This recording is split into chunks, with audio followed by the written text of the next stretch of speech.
मतलब ये था कि मतलब इनका इम्पैक्ट जो है श्रिंकेज वेलोसिटी पे क्या बढ़ता है, श्रिंकेज वेलोसिटी पे क्या बढ़ता है शॉर्ट फ्रीजिंग रेंज एलॉय का और लॉन्ग फ्रीजिंग रेंज एलॉय का। पहले तो समझ लो कि शॉर्ट फ्रीजिंग रेंज एलॉय जो ये बोल रहे हैं और लॉन्ग फ्रीजिंग रेंज एलॉय जो बोल रहे हैं वो क्या मतलब है। शॉर्ट फ्रीजिंग रेंज एलॉय का सीधा सीधा मतलब ये है कि जो एलॉय है, जो एल्यूमिनियम एलॉय मान लो सपोज करो 650 पे 650 पे मेल्ट हो रहे हैं, 650 पे मेल्ट होने के बाद हमने शॉर्ट लगाया, वो शॉर्ट लगाने के बाद सॉलिडिफाई जो हो रहा है वो हो रहा है सपोज करो 550 पे या 600 पे, ठीक है। तो उसकी रेंज जो है सपोज करो 50 डिग्री सेंटीग्रेड है, मतलब 600 पे तो मेल्ट होना चालू हो गया था, मेल्ट हो गया था और 550 में सॉलिडिफाई हो गया था, तो इसकी रेंज कितनी हुई 50 डिग्री सेंटीग्रेड। तो ये आते हैं शॉर्ट फ्रीजिंग रेंज एलॉय में। और लॉन्ग फ्रीजिंग रेंज एलॉय में वो होते हैं कि वो मेल्ट भी 700 डिग्री पे जाके हो रहे हैं, ठीक है, और सॉलिडिफाई जो है वो 550 पे हो रहे हैं आगे, तो इनकी रेंज जो है वो बढ़ गई 150 डिग्री सेंटीग्रेड की हो गई, तो इसलिए इनका नाम लॉन्ग फ्रीजिंग रेंज है। अब इसमें अलॉय कौन सा आता है, शॉर्ट फ्रीजिंग रेंज में अलॉय आएगा तुम्हारा ये इसके अंदर सिलिकॉन परसेंटेज ज़्यादा होगा, AdC12 हमारा शॉर्ट फ्रीजिंग रेंज में, क्योंकि उसके अंदर में मोर देन 10% जो है सिलिकॉन परसेंटेज होती है। जिस अलॉय के अंदर में अलॉय के अंदर में सिलिकॉन परसेंटेज कम होगी, इसमें जैसे 3% 4%, ठीक है, जैसे AdC6 है, AdC7 है, AdC10 है, इनके अंदर में क्या है कि सिलिकॉन परसेंटेज जो है वो कम है, इनकी जो फ्रीजिंग रेंज है वो ज़्यादा है, ठीक है। अच्छा, अब इनका फर्क क्या पड़ता है श्रिंकेज वेलोसिटी के ऊपर में। तो शॉर्ट फ्रीजिंग रेंज जो अलॉय होते हैं ना, जैसे AdC12 जो है, इसके अंदर में जब हम लोग मेटल फिल करते हैं, जब हम मेटल फिल करेंगे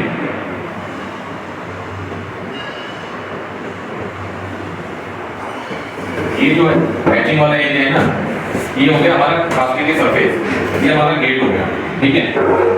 तो ये जो हैचिंग वाला एरिया है, ये एरिया वो है जिसको हम लोग, तुमने सुना होगा मोशी जोन का नाम सुना तुमने, मोशी जोन। ये तो पूरा सॉलिडिफाई हो गया प्लास्टिक की सरफेस के पास वाला, क्योंकि वहीं पे सॉलिडिफिकेशन चालू होगा। ये जो एरिया है ना इतना, ये जो लेयर बन रही है, ये मोशी जोन बोलते हैं। मोशी जोन मतलब कि जो कीचड़ होती है ना अपनी, वैसा ना तो वो लिक्विड ही होता है और ना ही वो पूरा सॉलिडिफाई होता है, कीचड़ जो होती है। तो ऐसे एल्युमिनियम का जो वो पार्ट होता है जब प्लास्टिक भर रहे हैं तो कुछ लेयर इन वाले शॉर्ट फ्रीजिंग का जो फ्रीजिंग रेंज में इस तरीके की बनती है, और ये बीच वाला जो है ये रहता है हमारा लिक्विड, ये सारा लिक्विड है, ये सारा ये लिक्विड है। तो शॉर्ट फ्रीजिंग रेंज अलॉय में जो श्रिंकेज वेलोसिटी आएगी ना, वो श्रिंकेज वेलोसिटी आएगी बड़ी, वो श्रिंकेज वेलोसिटी आएगी बड़ी।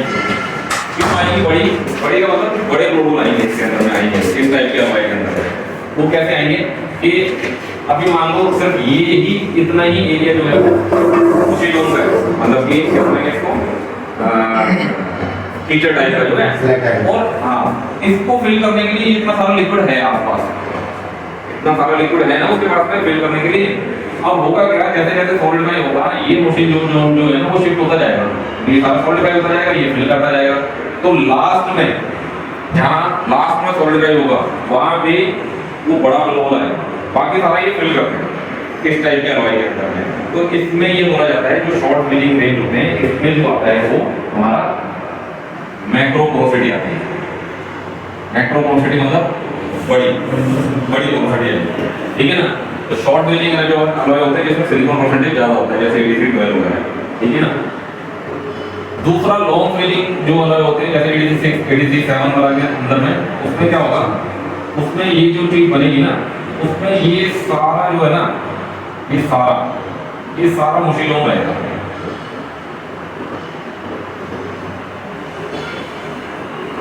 यहाँ पे जाके जो है ये सिर्फ लिक्विड रहेगा, ये सारा कीचड़ रहेगी, मोशी जोन जिसको बोल रहे हैं कीचड़ अंदर, ना तो वो लिक्विड ही है और ना पूरा वो सॉलिड ही है। तो ये सारा जो है वो मोशी जोन रहेगा, कीचड़ रहेगी। तो अब इतना बड़ा मोशी जोन है, उसके लिए लिक्विड है वो कम, तो इस समय क्या होगा कि उसको फीड ही नहीं प्रॉपर दे पाएगा, वो इस मोशी जोन को फीड नहीं दे पाएगा। इस केस के अंदर में क्या होगा कि जब मेटल भर गया होगा उस समय जो गैस इंटरेक्ट हो चुकी होगी वहाँ पे, वो फिल करने के लिए इसके बाद मेटल नहीं होगा। तो इसमें क्या है कि नंबर ऑफ ग्लोबुल जो है वो ज़्यादा होंगे, साइज जो है वो कम होगा, नंबर ऑफ ग्लोब होल ज्यादा होंगे, साइज जो है वो छोटा रहेगा। तो इसके अंदर में क्या आता है हमारा माइक्रो पोरोसिटी। तो कहने का मतलब ये कि हमारा अगर हमें ये मालूम है कि हमारा अलॉय जो है वो लॉन्ग फ्रीजिंग रेंज है या फिर शॉर्ट फ्रीजिंग रेंज है, तो हम इसकी हेल्प से ये पता कर सकते हैं कि हमें जो है इसके अंदर में क्या करना है, हमें एक्शन क्या लेना है, किस टाइप की पोरोसिटी जो आने वाली है। तो शॉर्ट फ्रीजिंग रेंज में आएगी वो आएगी मैक्रो, बड़ी ग्लोब होल आएंगे इसके अंदर में, और शॉर्ट फ्रीजिंग जैसे 86, 87, 89 है, इसके अंदर आएंगे माइक्रो, छोटे छोटे ग्लोब आएंगे और क्वांटिटी ज्यादा होगी। इस वाले के अंदर में क्वांटिटी कम होगी पर साइज बड़ा होगा इस टाइप के अलॉय के अंदर में। अब करना क्या है इस ज्ञान का, ये ज्ञान मिल गया हमें, ज्ञान मिलने के बाद में हम ये पता कर सकते हैं कि भाई इसके अंदर में हमें फीडिंग जो है अच्छी मिलेगी, इस वाले के अंदर में हमें फीडिंग बढ़िया देनी है, इसमें फीडिंग हमें बढ़िया देनी है। इस केस के अंदर में क्या करेंगे हम लोग, गेट एरिया जो है वो बड़ा रखेंगे। लॉन्ग फ्रीजिंग रेंज अलॉय के अंदर में एज कम्पेयर टू जो हमारे 80 से 12 या शॉर्ट फ्रीजिंग रेंज में जो गेट एरिया होते हैं उसके कंपैरिजन में इसमें बड़ा देंगे। बड़ा इन द सेंस कि आप ये कह सकते हो कि लॉन्ग फ्रीजिंग रेंज अलॉय की डेंसिटी जो होती है वो कम होती है और शॉर्ट फ्रीजिंग रेंज अलॉय की डेंसिटी जो होती है वो ज़्यादा होती है। इससे जब आपको ये मालूम पड़ जाएगा कि डेंसिटी इसकी ज़्यादा है, सॉरी कम है लॉन्ग फ्रीजिंग रेंज की, उस हिसाब से अगर गेट एरिया कैलकुलेट करोगे तो जिस अलॉय की डेंसिटी कम होगी उसका गेट एरिया बड़ा होगा। गेट एरिया की कैलकुलेशन में डेंसिटी जो है वेरिएबल होता है, ठीक है ना, तो उसमें जहाँ छोटा होगा डेंसिटी कम होगी वहाँ पे गेट एरिया ज़्यादा होगा, ठीक है। ये जो हमारा जो मतलब फॉर्मूला है हम यूज करते हैं मैक्सिमम गेट एरिया इंक्रीजिंग कर लीजिए, वो हर मेटल में सेम ही रहेगा पर डेंसिटी अगर चेंज करेंगे तो फॉर्मूला तो सब सेम ही रहेगा।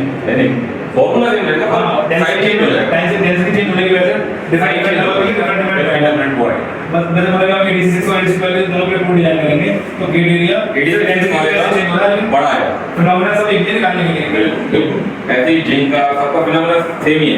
उसी का फिनोमेना यही है कि भाई कितने टाइम में हमें कितना वॉल्यूम ऑफ जो है मेटल जो है वो इनकम है। अब वो कौन सा अलॉय है कौन सा मेटल है उसकी प्रॉपर्टी पे डिपेंड करेगा कि कितना बड़ा जो है गेट चाहिए, ठीक है।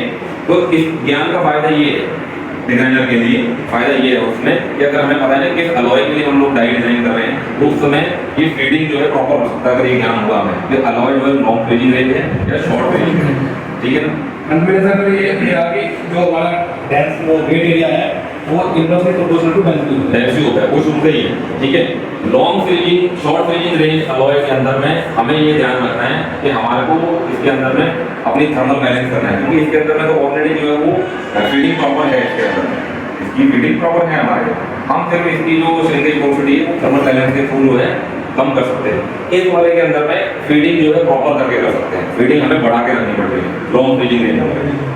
ये तो हम एक्शन ले सकते हैं ना, मैं कोई भी ज्ञान नहीं देता उसके हमें ये नहीं मालूम कि काम कहाँ आना है वो ज्ञान, तो ऐसे ज्ञान को रख के फायदा क्या है, काम कहाँ आना है ये ज्ञान काम आएगा जब हम लोग डाइट डिजाइन करेंगे उस समय काम आएगा, जब हम लोग ट्रबल शूटिंग कर रहे हैं उसकी पोरोसिटी तब ध्यान आएगा। अब जैसे कि एक एग्जाम्पल था आर्मेचर का, ये चलाता था हमारे शशि, तो एक आर्मेचर की जो अलॉय था वो 86 था, उसका जो गेट डिजाइन होता था वो 12 के हिसाब से होता था और चलाते हुए तो उसी हिसाब से थे, ठीक है। जबकि वो जो अलॉय था वो लॉन्ग फ्रीजिंग रेंज अलॉय है 86, बट हम लोग सारा प्रोसेस सब वो कर रखा है शॉर्ट फ्रीजिंग रेंज अलॉय के हिसाब से, हम सॉलिडिफिकेशन टाइम भी उसको उसी हिसाब से दे रहे हैं। आपका अगर शॉर्ट फ्रीजिंग रेंज के अलॉय के हिसाब से अगर लॉन्ग फ्रीजिंग रेंज अलॉय का सॉलिडिफिकेशन टाइम आप मशीन में डालोगे तो जैसे बिस्किट फट जाता है ना वैसे ही फट जाएगा, ये वैसे ही फट जाएगा, क्योंकि ये सॉलिडिफाई हुआ ही नहीं होगा उतनी जल्दी, क्योंकि लॉन्ग फ्रीजिंग रेंज अलॉय है। तो हमें क्या है वो ध्यान रखना है कि इसका सॉलिडिफिकेशन टाइम जो है ज़्यादा लगेगा, या जो कूलिंग रेट है, अब कूलिंग लाइन भी हमें इसके अंदर में बढ़ा के रखनी पड़ेगी लॉन्ग फ्रीजिंग रेंज अलॉय में। ये क्या हमारे को काम आ जाएगा जब हम लोग कूलिंग लाइन डिजाइन कर रहे हैं, मान लो इसमें दे रहे हैं हम लोग 10 का पाइप उसके अंदर में, तो हमें पता है कि अगर 2 ही लाइन दे रहे हैं तो इसमें 4 लाइन देने पे काम चलेगा, हमें 10 की जगह 12 का पाइप देने पे हमें काम चलेगा। ये क्या काम आएगा वहाँ इन अलॉय के अंदर एक सही मतलब इकोनॉमिकल एफिशिएंट, ये कहते हैं कि सही है। हाँ, हम एक 86 यूज करते हैं जब हमारा लाइफ भी कम कर देता है, हाँ, कम करता है, वो इसलिए यूज करते हैं जितने भी सेफ्टी कंपोनेंट हैं हमारे वो सारे के सारे लो सिलिकॉन परसेंटेज में बनाए जाते हैं, क्योंकि इसकी जो हार्डनेस है ADC12 वाली हार्डनेस, वो ADC12 की ज़्यादा होती है हार्डनेस, यानी कि ब्रिटल ज़्यादा होता है। जैसे जैसे सिलिकॉन परसेंटेज बढ़ाएंगे तो वो अलग ब्रिटल होता जाएगा, वो ब्रिटल होता जाएगा, ठीक है। अब सेफ्टी कंपोनेंट जैसे कि आपका कोई इंजन माउंट करना है इंजन के ऊपर, ब्रैकेट जो होते हैं ना, वो ADC10 या ADC7 के बनाए जाते हैं। आपने देखा होगा बाइक के जो फुट होते हैं ना, बाइक के वो ADC फुट है, ADC6 के होते हैं, ADC7 के होते हैं। नहीं 86 87 का सही वो बना रहा दूसरा बना रहा कोई 86 is the right material for photo place, ठीक है। ऐसे ही जो आर्मेचर होता है, स्टीयरिंग जो होता है, उसका भी 86 या 87 में बनाया है। तो स्ट्रेंथ उसकी ज़्यादा होती है कंपनी में। अब स्ट्रेंथ की बात नहीं है, अब मान लो एक्सीडेंट हुआ, अब तुम स्टीयरिंग चला रहे हो, अगर वो टूट ही गया ब्रिटल होने की वजह से, तो गड़ भी सकता है उसके अंदर, पर हाँ अगर वो ब्रिटल नहीं है तो वो मुड़ जाएगा, बैंड हो जाएगा, टूटेगा, वो डक्का ही होगा। ऐसे ही फुट रेस्ट का अब मान लो झटका आया, बाइक पे चल रहा हूं, मुड़ने के बाद ये मुड़ जाएगा, टूटेगा नहीं, आपको और नहीं देगा, मुड़ गया, बैंड हो गया, एकदम से आपकी जान नहीं लगेगा।